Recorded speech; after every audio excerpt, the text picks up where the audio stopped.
Two people, same city, same year. Both got the degree, the job, the apartment with the granite countertops, and the parking spot, same LinkedIn, practically. But sit with them for 5 minutes, really sit, and something feels off with one of them. There is this low hum of financial anxiety that never fully goes away. The coffee shop is a luxury he feels vaguely guilty about.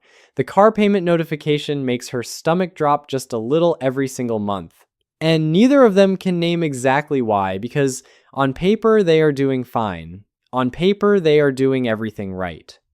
Here is what nobody tells you about the middle class. It is not destroyed by catastrophe. Nobody shows up and takes everything. There is no single villain, no one reckless decision you can point to and say that is where it all went wrong.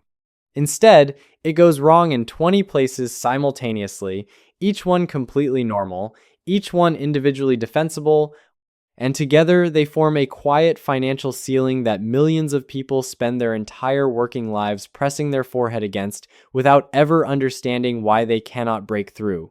My name is Zik. And today we are going through every single one of these traps, not to shame you, not to lecture you, but because you cannot escape something you cannot see. And once you see these, I promise you, you will never be able to unsee them.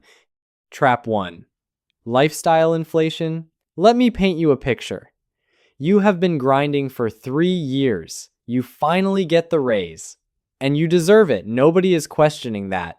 So you upgrade the apartment. Nothing crazy, just nicer. You get a slightly better car. You stop buying the generic brand because honestly, that version of you feels like a past life now. You start eating out more. You take the weekend trip you kept putting off, and your bank account feels fine because you are making more money. What you do not notice, what almost nobody notices, is that you are saving the exact same percentage of your income you were before the raise, which is close to nothing. 36% of Americans earning over $100,000 a year live paycheck to paycheck. Goldman Sachs found that even 40% of households earning $500,000 or more feel financially stretched, $500,000 a year, stressed about money, because the lifestyle just expands to swallow whatever you make at every income level until you actively, deliberately stop it. Here is the math that should wake you up. You get a $15,000 raise. Instead of saving it, you absorb it into your lifestyle. If you had invested that extra $1,200 a month at 8% returns over 25 years, you would have over $1 million.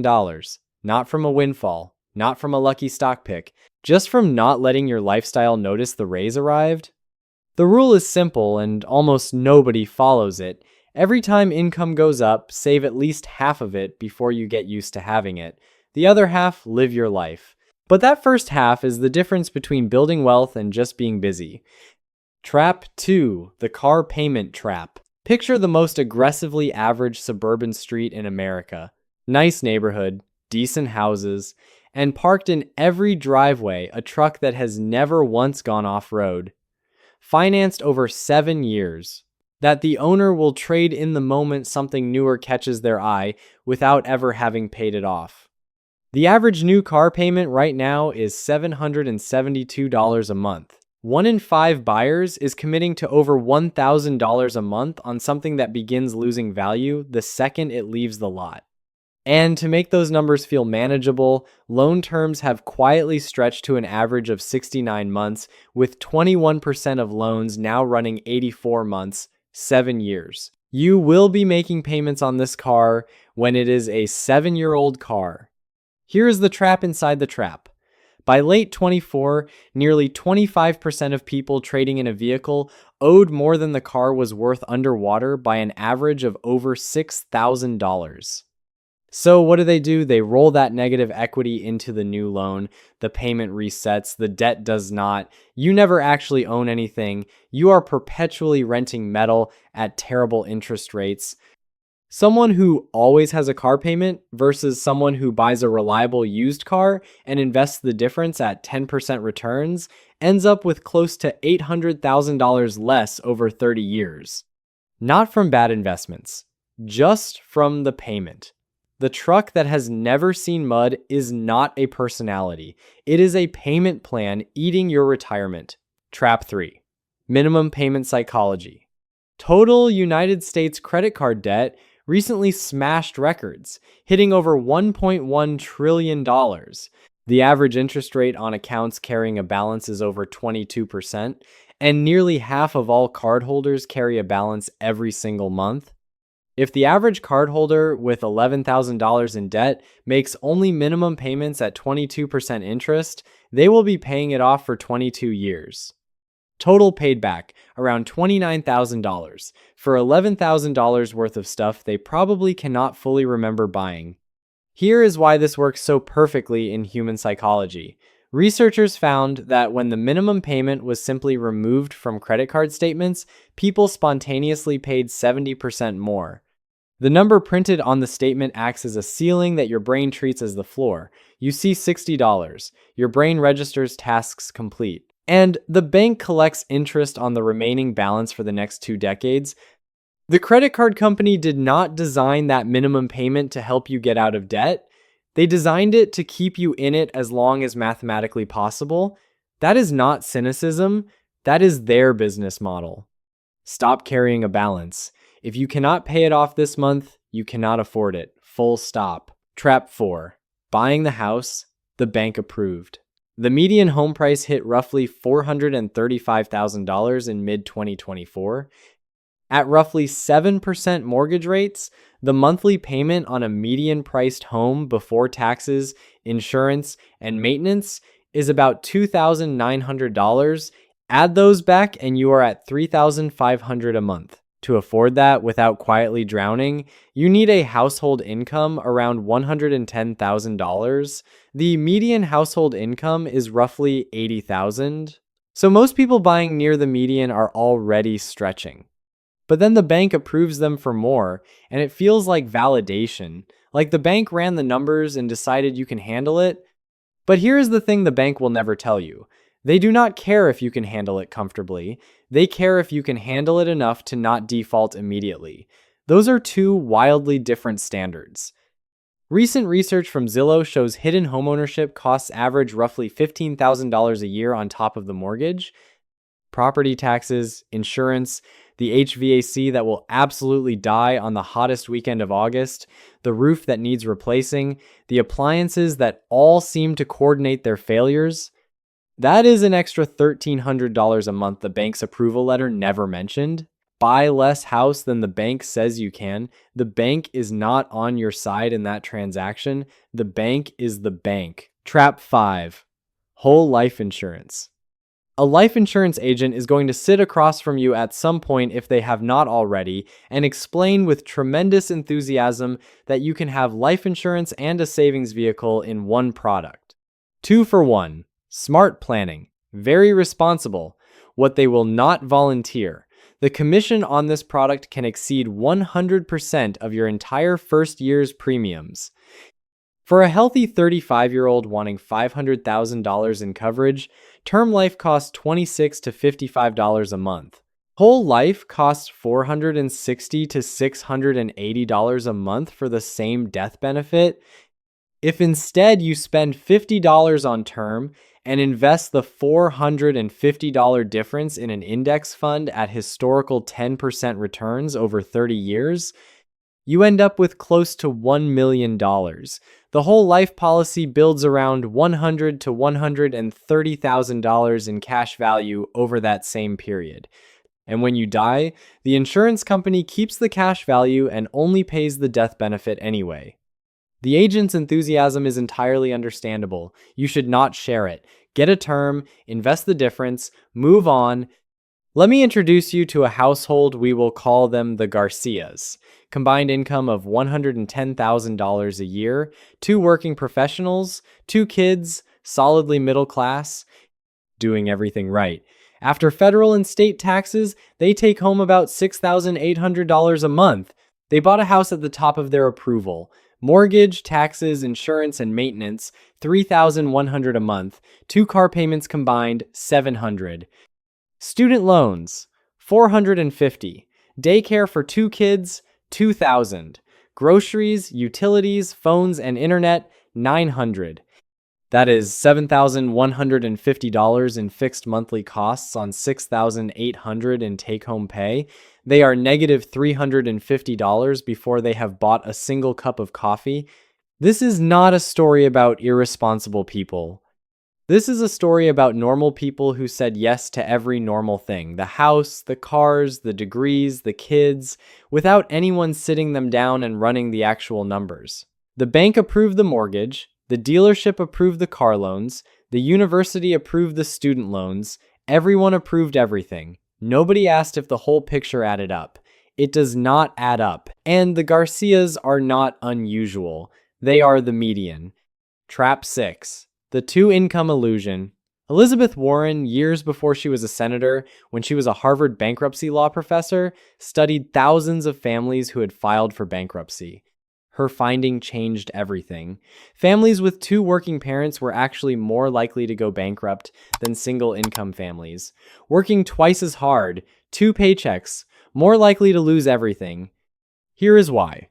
A $50,000 second income sounds like a lot. Run the actual math. Federal and state taxes at the marginal rate, $18,000 gone. Daycare for one child, $13,000. Commuting costs, $4,000 to $5,000. The convenience spending that exhaustion makes is inevitable takeout, house cleaner, faster shipping, pre-cut vegetables at 3 times the price, another $5,000 to $7,000. Net contribution of that $50,000 salary, around $7,000 to $10,000 a year. But here is the real trap. The family built their fixed costs, the mortgage, the cars, the whole structure around two incomes, which means both incomes are now permanently load-bearing. There is no margin, no backup if one partner loses their job, gets sick, or needs to care for an aging parent. The structure does not bend, it collapses. Structure your fixed costs so one income can cover them. Use the second to build actual wealth. Most middle-class families do the exact opposite, and they feel it every month without knowing exactly why. Trap 7. Subscription creep. Quick experiment. Before you read the next sentence, guess your monthly subscription spending. Research from C&R. Research found that the average consumer estimates $86 a month. The actual average is $219. People underestimate by more than 2.5 times. 42% are currently paying for at least one subscription they have completely forgotten exists. A realistic household stack comes to around $160 a month. $2,000 a year invested at 7% over 20 years is $87,000. For things you are mostly not using, pull up your bank statement right now and count. You will find something that surprises you. If this is hitting close to home, and I have a feeling it is, take 2 seconds to hit the like button. It genuinely helps the channel, and it tells me to keep making content like this. Trap 8. No emergency fund. 59% of Americans cannot cover a $1,000 emergency with savings. Not $10,000, $1,000. And 27% have no emergency savings at all. When the car needs brakes, when the water heater goes, when the medical bill arrives, it goes on a credit card at 22% interest. That $3,000 repair becomes a $4,000 to $7,000 repair by the time the balance is cleared. The absence of an emergency fund does not just hurt you when something breaks. It makes every unexpected expense permanently more expensive because every single one gets filtered through high-interest debt before it reaches you. This is the most fixable problem on this entire list. A boring, high-yield savings account. 3 to 6 months of expenses. Build it before you do almost anything else. Trap 9. Social comparison spending. The National Bureau of Economic Research confirmed what everyone already suspected. When people learn their peers earn more, they immediately increase spending on visible things: cars, clothes, vacations. Social media has turned what used to be a slow neighborhood-level comparison into a real-time global one. Most of the people you are keeping up with cannot afford what they are doing. That coworker's truck, 7-year loan, underwater on the trade-in, the neighbor's kitchen renovation, home equity line. The resort vacation? Credit cards at 22% are still getting paid off. Everyone is financing the appearance of prosperity. Nobody is posting their credit card statement alongside the beach photo. The only audience for your financial life that actually matters is the future you, the one who either has options or does not. Trap 10. Impulse spending. 63% of consumers say emotions drive their purchases. 40% of all online spending is impulse driven. The average person spends around $280 a month on unplanned purchases, $3,300 a year. Shopping triggers the same neurochemicals as exercise and genuine human connection. The hit lasts about 45 minutes. Then you have a thing you did not need and a charge you did not plan.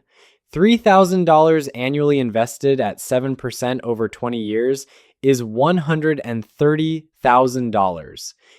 Stack that on subscriptions, convenience costs, and social comparison spending, and you are looking at $300,000 to $400,000 in lifetime wealth quietly disappearing, not to one bad decision, but to 1,000 small ones that each felt completely fine. Trap 11. Delaying retirement savings. $500 a month invested at 7% starting at 25. By 65, you have $1.3 million. Same $500 starting at 35, $610,000. A 10-year delay, same monthly contribution, $700,000 less. The average American starts saving for retirement at 31. The median retirement savings for people aged 55 to 64 is $185,000, yet they believe they need $1.26 million to retire comfortably. The gap between those two numbers is not a math problem. It is a psychological problem called present bias. Retirement feels like a problem for you later. Later, you are going to be absolutely furious. Automate the contributions. Make them invisible. The best financial decision you will ever make is one you do not have to actively choose every single month. Trap 12. Chasing returns. 90% of day traders lose money. The average active trader underperforms the market by 6.5% annually. $10,000 in GameStop at the 2021 peak was worth under $1,500 a year later. $10,000 in an S&P 500 index fund over that same period became $14,000 to $15,000. The boring thing won. The boring thing keeps winning. The boring thing will continue winning for the vast majority of people, the vast majority of the time. The index fund does not have a Reddit thread. It does not give you a story at a dinner party. It just turns your money into more money over decades, which is all you actually need it to do. Trap 13. Optimizing the credit score. Your credit score is a measure of how well you interact with debt. That is literally all it is. It does not measure your wealth, your savings rate, your net worth, or your retirement readiness. And yet, millions of people are making real financial decisions to optimize this number, keeping cards open they never use, refusing to pay off debt early, even taking out loans they do not need all to chase a score that stops meaningfully improving around 740. You can have a perfect credit score and zero wealth. Those are not contradictions. They happen together constantly. The goal is financial independence. The credit score is occasionally a useful tool on the way there. It is not the destination. Here are the 5 things to do now. First, audit your fixed costs this week. Every recurring charge, subscriptions, car payments, insurance, memberships, write the actual number down, not what you think it is, what it actually is. Second, before your next raise hits your lifestyle, commit in writing to what percentage goes directly to savings. Automate it the day the new income begins. Your lifestyle cannot miss what it never received. Third, if you do not have 3 months of expenses in a high-yield savings account, make that your single financial priority for the next 90 days. Everything else comes after. Fourth, run the full picture on your housing costs. Mortgage plus property taxes plus insurance plus the $15,000 annual maintenance average. If that number is consuming more than 28% of your gross income, the house is quietly managing you. Fifth, Set a specific, non negotiable retirement contribution percentage today, not next quarter, and automate it. If you are under 40, 15% of gross income is the minimum. If you are over 40 and behind 20%, here is the thing about those two people we met at the beginning, the ones in the same city, the same year, with the same credentials and the same granite countertops. In 15 years, one of them will have options. They will be able to choose their work, say no to the job they hate, say yes to the opportunity that scares them, say yes to the time with the people they love. They will not be rich in some distant, abstract way. They will simply be free. The other one will still be doing the mental math at 11 o'clock at night, still quietly panicking about whether the car payment and the electric bill can clear at the same time, still telling themselves they will start next quarter, still doing everything right by every normal measure, and still wondering why it never feels like enough. Normal, right now, means 62% of workers living paycheck to paycheck. Total household debt at $18.8 trillion. The median American at every age bracket with roughly half the savings they actually need. Normal is the trap. The people who end up genuinely free are not doing exotic things. They are just refusing to do the normal things. They drove the car that did not make a statement. They bought less house than they were approved for. They automated their investments before their lifestyle could absorb the income. They did not need to keep up with anyone because they were too busy actually building something. From the outside at 35, they looked like they had not figured out how to enjoy their money yet. From the inside at 55, they looked like people with options. And options, the ability to choose your work, your time, and your life, are what money is actually for. You do not have to fix all of this week. Pick the trap that stung the most when you heard it, the one where you thought, okay, that one is me. Start there. That is where your version of this story changes. If you are actually getting something out of this, consider subscribing. I make videos like this every week, grounded, specific, and built around the real math behind financial freedom. I'm Zik. Thanks for listening. I'll see you in the next video.